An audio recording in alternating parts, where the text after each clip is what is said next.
just in Brisbane, at a new bungalow that's getting built. Just taking you for a quick look inside. So this has taken 7 days so far to get it to this stage. A nice big wide veranda. There's one of the bedrooms here. That's why I was going to this piece of shit. With the walk behind veranda.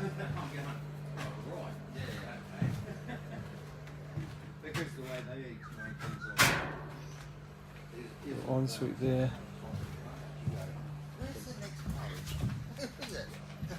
To see page 3. There's no page 3. This is the big living area with the high vaulted ceilings. There's the kitchen area, bathroom and laundry. The master bedroom.